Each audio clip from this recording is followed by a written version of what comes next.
You're listening to Stellar Success, Leveling Up for Medical Pros with Dr. Tudor Francu. Join us as we explore how medical professionals can achieve stellar success in all areas of life. It's time to level up. Hello, everyone. Another episode of Stellar Success Podcast. And I have the pleasure of having here with me a great doctor, a healthcare entrepreneur, and someone who is very successful, Dr. Elliot Justin. How are you, Doc? Excellent. Thanks. Good to be here. Thanks for the opportunity. Sure, of course. So, Dr. Justin, my podcast addresses several deconstructed habits and routines of a successful person in the medical profession. So what I want to ask you first is, do you consider yourself a successful person, and what does that mean to you?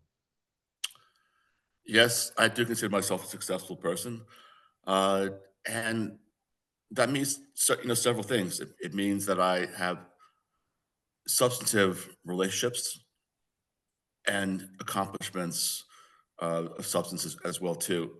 I actually thought, you asked that question, am I a successful person? I've never actually asked myself that question. So thank you. I've been married for 36 years.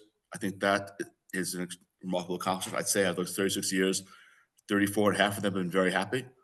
Awesome. I attribute that success to my wife and I sharing three important values. We are passionate about lovemaking. That's one of the essentials for a successful marriage.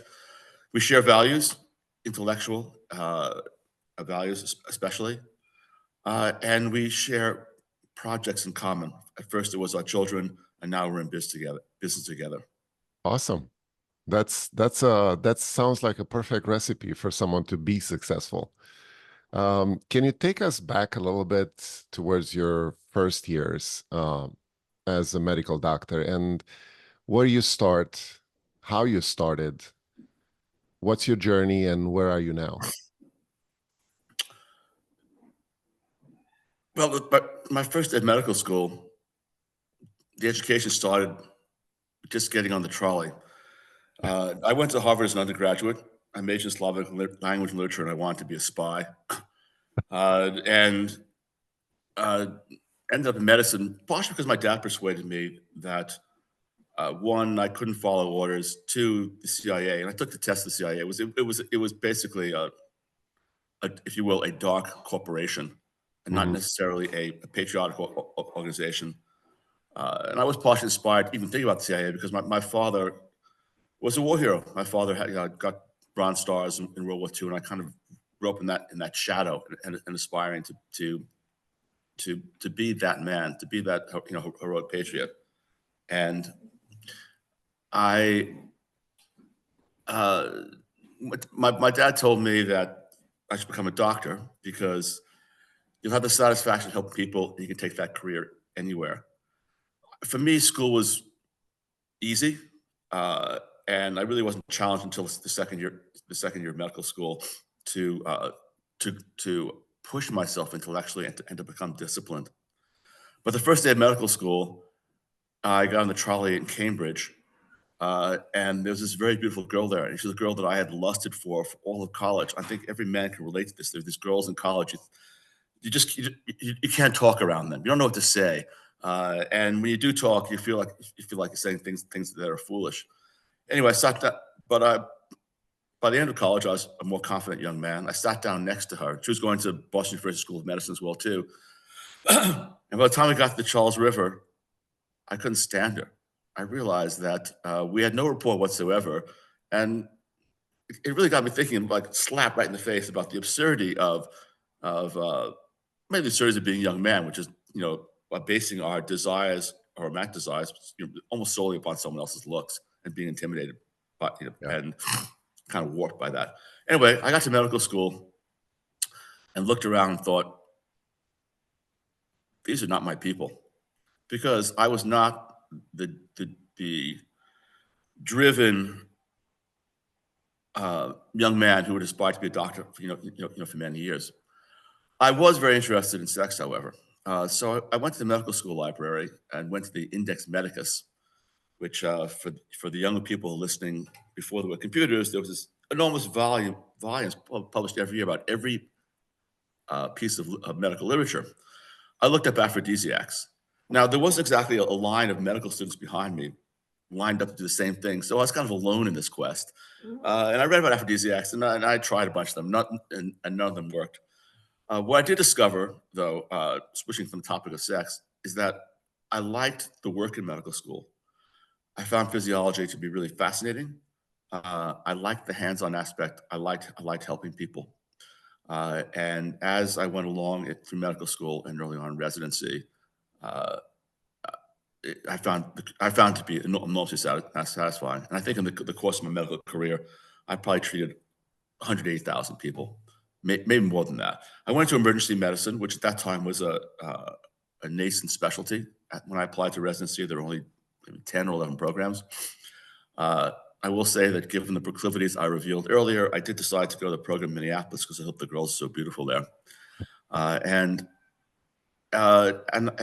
I really, enjoyed the practice of emergency medicine for many, many, many years. But it wasn't enough for me because in one sense, because emergency medicine, as in many disciplines in medicine, it breaks down to a certain number of problems that occur again and again and again. Emergency medicine, I estimated there were, say, 15 to 17 problems that were recurrent, chest pain, shortness of breath, vomiting, etc. And it was kind of like being a chef in a busy restaurant. You had to memorize an algorithmic approach to these, and that really that helps my thinking overall because as an undergraduate, I taken certain courses in philosophy, as well aware of the Hegelian dialectic. And at the same time, thinking it applies in medicine. You have a thesis, and you have to have an antithesis. And too many doctors, too many people in general, they got their thesis and they go with it. They don't also develop an antithesis, which in medicine is a differential diagnosis. You have to run differential diagnosis appropriately, not extravagantly, but appropriately. Otherwise, it's not cost effective, and it gets to be costly in time, pain, et cetera, to the patient. So that was enormously valuable to my thinking. The differential diagnosis on top of thinking about the Hegelian dialectic, and that's something that I continue to apply throughout life. And in many of my peers, our peers, don't. And these people might be smarter than me, but they fail to consider what else could it be, whether they're thinking about a medical problem or they're thinking about a political problem or a problem with their children or a problem in business. What are the other alternatives? You have to run those in your mind, and that's one of the enormously valuable things that medicine gave me. But I also really want in medicine, beyond those recipes, once I mastered them, I want to run an emergency department. I became very, very, very interested in delivering the highest quality care. My standard for myself was no mistakes. And I was never sued in medicine, and I wanted to. I got involved. So I was involved in emergency medicine. I thought, how can this be done more efficiently and with higher quality? And unfortunately, the healthcare system doesn't reward quality. We get the care that the insurance companies will pay for. We get the care that doctors learn in training, and those two things drive what is done. So if doctors are fixated on what they learned in training, they are very slow to adopt new things that are of value. And if those new things are of value don't have a CPT code attached to them, they ain't happening unless you push for it. So I founded a company called Pegasus Emergency Group. And I wanted to hire the best doctors. But how do you make money? Because the best doctors want to be paid more money. And the answer was the best doctors also had to be the most efficient and effective doctors. They had to be able to see a certain number of patients per hour and not order unnecessary tests and have confidence in their decision making, so they wouldn't be over consulting. And I had 4 emergency medicine companies in the course of my career, service companies, all based on a similar principle. And all of them, as they scaled up and got larger and larger, it became harder and harder to deliver quality, cost-effective care because the number of doctors that can do it is small. And this is kind of shocking to me. I even started to joke, and this is kind of insulting to our doctor peers, but we'd like to think the median's at the 50% level, but I felt the median, at least in emergency medicine, I think through most of medicine, was at the sort of 85, 90% level. Most doctors are not performing up the way in which they should in terms of delivering high quality, cost effective care. And they have rationalizations. We're really busy. The electronic health record, all these rationalizations, but fundamentally it starts with they're not treating people the way in which they would want to be treated. And this is one of my Yes, messages. I think this is it's a great point you made, actually, because what I was thinking all those years in my practice particularly, and I've seen in other people also, is we lack and we lost the clinician part of us. We start relying on technology and tests and whatever labs we do, and we process basically like a computer. We don't put the human being in us to treat a patient as a clinician. I remember being, you're an emergency physician, but I related with this when I did my training in emergency room, and I had a patient, I remember, that it was a clear appendicitis clinically. Like me as an intern, I could diagnose it. And my physician would refuse totally to diagnose that kid with appendicitis until he ran all the labs, all the tests, Gotta get that everything CAT scan. possible under the sun. Right. And a CAT scan and an MRI. And I'm like, how much money do we have to spend for this patient to actually diagnose a simple condition clinically? Yeah, so your point is well made. Well, let me apply that now to the field that I'm in right now, which is sex tech for health. So I got into this again, going back to the proclivities of my youth that I talked about before. Yeah. I live in Montana. I own horses. I ride. My wife says I ride like a 15-year-old. I say I ride like a 25-year-old at least. But I ride sometimes fecklessly, and I sometimes have the illusion that I'm a centaur, that I'm one with my horse. And so I had a collision with a tree, and that someone cut down over a path. And I was riding too fast, and I broke 6 ribs, 6 vertebrae. And as I was fortunately, I did not injure my spinal cord, but it got me thinking. This is back in 2015ish. It got me thinking, what's been done to rehabilitate men who've lost sexual function, or women for that matter, with spinal cord injuries? Because sexual health, vitality is so important to people. We doctors minimize it. And I'll get that in just a moment. So, were you still practicing at that point? No, I moved to Montana in 2005 and founded a couple companies. One was Pegasus Emergency Group. At a national level, we were in 11 states. There were 750 doctors and mid-levels working with the company. I also founded this company called Swift MD that was the second oldest telehealth company after Teladoc. It doesn't exist anymore. It's been sold. So, I was involved. And when I left those Pegasus, I got interested in remote patient care management technology and medical technology in general. So I thought, well, what's been done to rehabilitate spinal cord injuries? And there are papers in what we call the literature, and really, to some degree, literature is appropriate because literature is fiction. There's not fiction.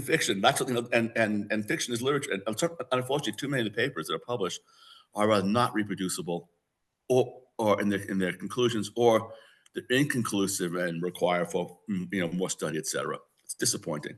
Yeah. So there were 5 papers, peer-reviewed literature, urology literature, Taiwan, the United States, Egypt, Europe, claiming that they could neuromodulate men's sexual function, men who had spinal cord injuries or multiple sclerosis. Well, that surprised me. So I thought, okay, well, let me investigate this. It's sort of like a personal science fair project. Now that my back was broken, I'm fine now. So I tested on 2 rams. Meaning I inserted in a lab in California electrode by the cavernous nerve and pudendal nerves, everyone's favorite nerves that no one's heard about. Nerves are involved for erection and ejaculation. And the 2 rams, we got erection and ejaculation, but we also got defecation and urination. So it wasn't exactly bedroom friendly. Now, the ordinary thing to do would have been to go to Silicon Valley or someplace and raise $15 million to go down to Brazil and test it out on men. I didn't want to do that. I just tested it out on myself. It didn't work. I had a friend, urologist, who implanted an electrode by my cavernous nerve and by my pudendal nerve. Nothing happened. And I think those papers are bullshit. I think those papers were grant-seeking papers where and the results were falsified. And that's a real tragedy. And COVID has blown that whole thing wide open, unfortunately. Not just COVID, but other investigative scientific journals have shown that, unfortunately, too much of the medical literature is just simply made up. Anyway, a urology professor at the University of Utah heard about this project. This is 3 years ago. And he wanted to count the number of nocturnal erections that are a leading indicator of a man's cardiovascular health. I never heard about that. I'm a doctor. Have you heard about that? Do you know that nocturnal erections are a leading indicator? So a healthy man should have 3 to 5 nocturnal erections. Yeah. And if that number goes down, it's predictive, because in medicine, we treat associations. High blood pressure is associated with stroke and heart attack. Nocturnal erections are a leading indicator. That means that they're predictive. So this took me aback. I said, well, this could be a sixth vital sign. And also, 50% of men by age 50 have erectile dysfunction. It's 70% by my age. I'm 70 years old. It's almost 30% by age 30. Now, getting back to the medical record, doctors never ask about someone's sexual health. Yeah. I've never had a doctor warn me about the sexual side effects of medication. I never had a doctor ask me about my marriage. But yet my marriage and my sexual health is extremely important to me, as I'm certain it is to you and to 99.9% of men on the planet. Now, I visited my local urologist here and said to him, hey, Dr. Gannon, what do you do? Urologist, what do you do when someone comes in with ED? He says, I give him a pill. I said, well, he uses Epic, which is one, as you know, one of Epic and Allscripts are the big healthcare EHRs. I said, well, what's in that machine? If someone comes in with ED, to tell you to ask any questions? No, 0 questions. Now, Tudor, if you and I went to a doctor and said we had, told the doctor, well, when I walk up a mountain, when I walk up steps, my pulse gets really strong and it feels irregular and I feel faint. And that doctor didn't ask us any questions, just said, okay, Tudor, Elliot, take these 2 pills, take digoxin and whatever, Lasix, whatever. Come back in 3 months and we'll see how you're doing. Well, that's where we are with sexual health, and that's incredible. If you know I went to a doctor and said we have chest pain, they got 15 questions they're supposed to ask. If they don't ask those questions, the computer says, "Hey, stupid, ask these questions and rule out these other conditions." So when it comes to erectile dysfunction, the doctors don't even ask the most basic question, which is your problem that you can't attain an erection? In which case you got a bad problem. You need to see a urologist and cardiologist. Or is your problem that can't sustain an erection? In which case the problem is actually more complex, because it can range from anxiety, medication side effect, hypertension, diabetes, a whole bunch of things that can cause a loss of erection. But yet the computers ask nothing. So we have a multi-billion-dollar industry. Half the men in the country over the age 50, more than half affected with this disorder, and the computer does nothing, and the doctors ask nothing. Now, doctors ask nothing because the computer doesn't tell them to, and there's no money in asking questions. There's no box to check to collect extra money. And also, the doctors are too inhibited to ask the questions, and the patients are too inhibited to tell them what's going on. Right. Just by the fact that it's a sensitive subject for both parties doesn't mean that's not a problem. And, some issues with patients like that. I totally agree with that. And I think it's a field that many people avoid on purpose. But I think you kind of sense the opportunity, I would say. And this is what I want to kind of dig in deeper with you. The fact that you, as an entrepreneur spirit in general, saw this opportunity and developed something that can help patients with these issues. How do you, this is a risk, right? This is a risk on your side that you're taking to develop something like this from scratch. How do you deal with these risks? Well, there's a certain, one goes a combination of, it does, Entrepreneurs, and I've started 6 companies, I've exited 4. We are prone to enthusiasms that converge on delusions. We can turn possibilities into probabilities and probabilities into certainties all too well. And I think that's part of the mindset. Unfortunately, I have an antithetical part of it that challenges that. Yeah. So this is the most complicated business that I've done, and also the most satisfying. Running an emergency department service business, which I did 4 times, was building upon there were all these building blocks that led to that, from medical school, residency, practice, running 1 department, running 3 departments. So it was building on knowledge that I already had. I did have some knowledge about medical technology because of my interest in consulting that I'd done in remote patient care management technologies.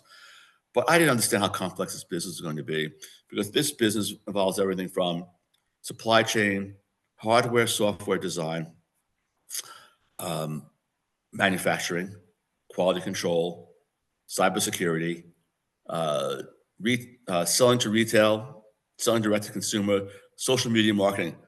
I hate social media. I'm barely even on it. There's so much in this business that I didn't know, but I did assume that since other people have done it, and I've done businesses before, that I could do it. And I'm fortunate that I had my own money to play with, because I'd made money with selling Pegasus Emergency Group and selling SwiftMD. So the financial risk was less for me, although it has been substantial. I've done it almost all of my own money. I have raised money for myself and other companies. But raising money is hard. But if I had no money, I wouldn't be where I am right now. Playing with your own money allows you to take risks. Also, you suffer the consequences of the losses because it's your own money. Yeah, absolutely. I believe that. And I think also something important to say here is that you've had some experience in business before you took on this project, and you are willing to fail. Yes. And being successful as you are with all those businesses in your bag meant that you at some point failed and were willing to fail. I failed with no this matter business what. in certain ways. Businesses tend to reflect the strengths and weaknesses of their founders. Yeah. This business, we have 4 papers accepted for publication, another 4 IRB projects underway, another 7 that will occur. I understand the medical research side of this.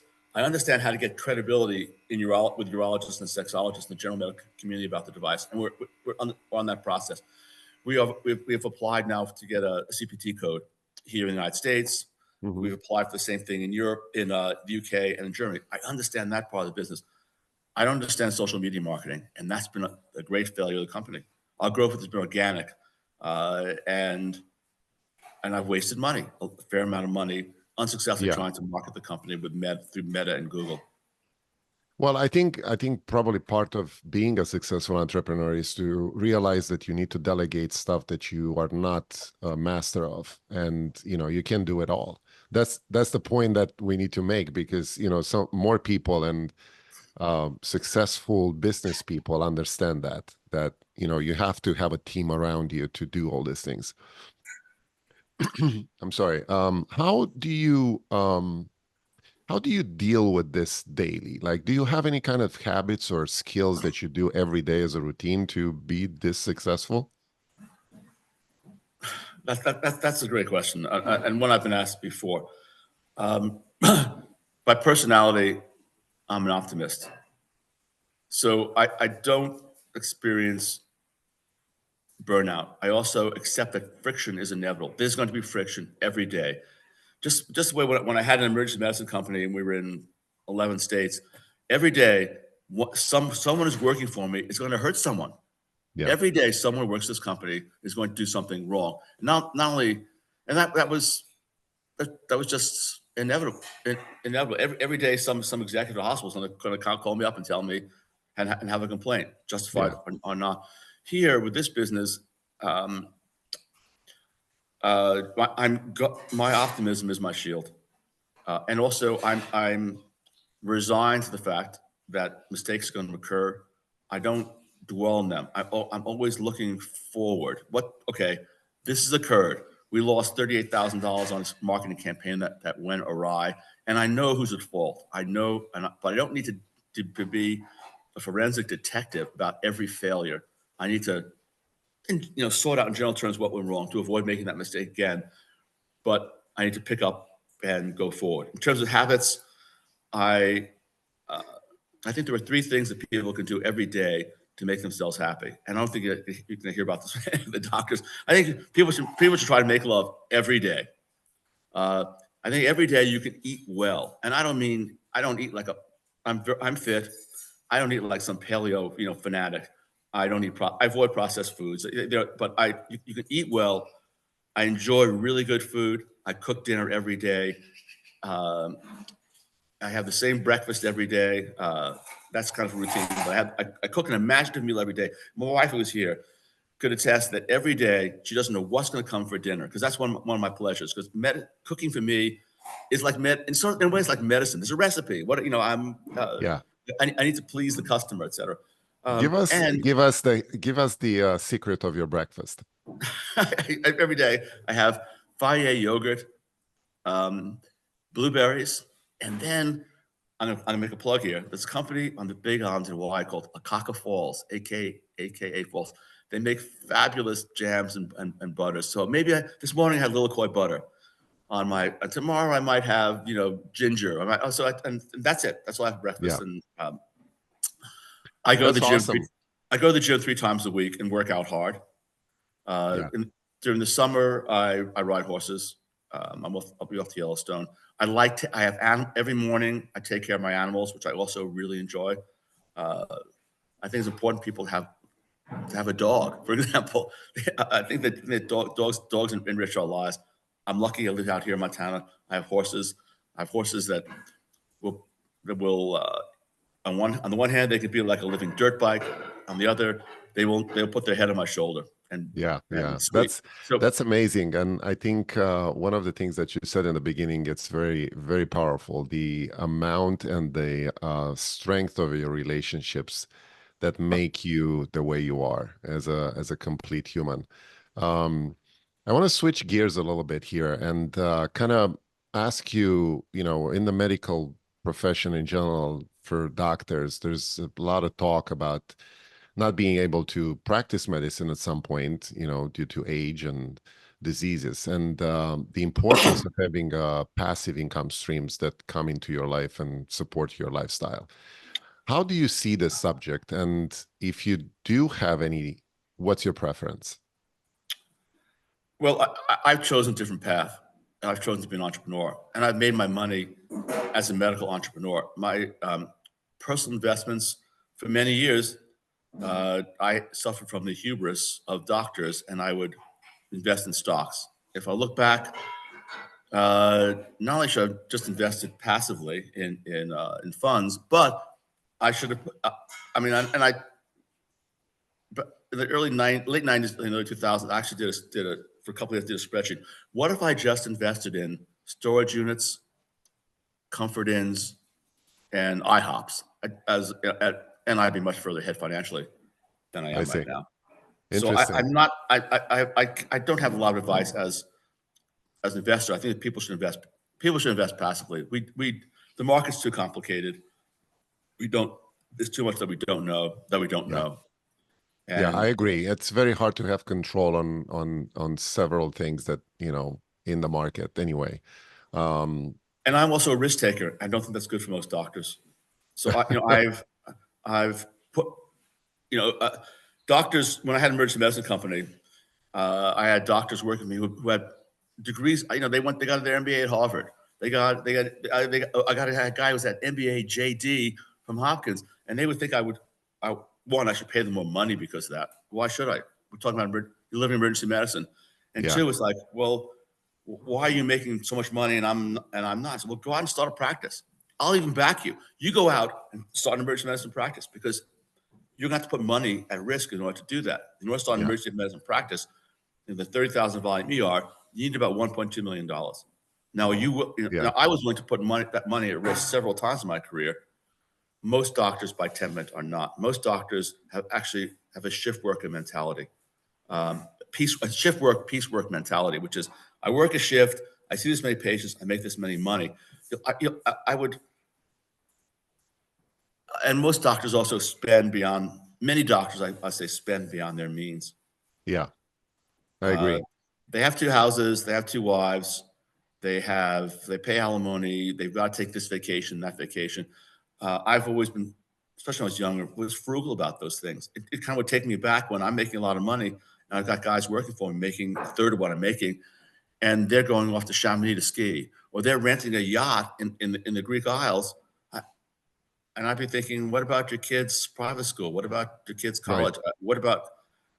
What about investing? I offer you stock in this company. You didn't buy any stock in the company. Because what part of my model for my doctors was you can share with me in the profit stream. You can either buy in or you can earn stock. But most doctors on the earn chose to take, I'll take money rather than stock. Well, yeah, it's the concept of delayed gratification. It's something lost. We want everything now and fast and right away. If it is not happening, we're not taking it. Yeah, it's a concept that probably older generations are putting a lot of importance on, but these days I see young people doing the same thing now. A quick nugget or piece of advice that you would have for your younger self if you go back?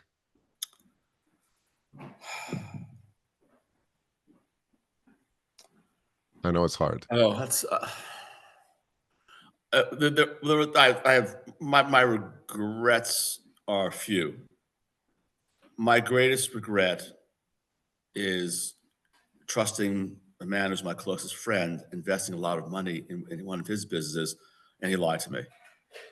And I didn't do the diligence on him the way I would have if it was a business that I was investing in. And when I was younger, I kind of prided myself on the fact that recognized that most people I hang out with are chill buddies, not really friends. But late in my life, and now I'm going back, say 8-10 years, I made the same mistake again. That's a hard lesson to learn. I'm not going to tell people, hey, people suck and avoid people. But especially when it comes to money, brings out the worst in people. When people want money or are themselves in trouble financially, they're not to be trusted, unfortunately. Because human character being what it is, it tends to be, human character is weak when it's under stress. It's a lot easier for it to be strong when things are going well. So that's one regret. Yeah. Another regret, so it would be do your diligence. I wish I had children earlier. We have 3 children. They're grown. They are my wife and I probably regard them as our greatest success in life. My parents had a bad marriage. I didn't understand the joy that I would get from having children. I think that's really common today, where people see kids as really competing with the success in work. To create a clan of children is incredibly joyful. I wish that I had married earlier and had more children. Interesting. That's a great way to end this podcast. I really enjoy our conversation. I hope people would reach out to you more for your ideas and your business endeavor right now. How they can get in touch with you? Sure. People can reach me at Elliot, ELLIOT, at myfirmtech, myfirmtch.com. I'm happy to mentor people. There are several people I'm mentoring right now. And if anyone would like to discuss business issues with me, especially medical business issues, I'm more than open to it. That's awesome. It's hard to find mentors these days, and I appreciate you offering that. I'm sure a lot of people are going to reach out for an advice, but thank you so much for being here, and I wish you good luck in your great project. It's the world's first monitor of men's sexual health. It's like inventing electrocardiogram for the penis. Awesome. Thank you. Thank you. That's a wrap on Stellar Success, Leveling Up for Medical Pros with Dr. Tudor Francu. Interested in joining us? Go to stellarsuccesspodcast.com/guest to apply. Stay stellar and level up.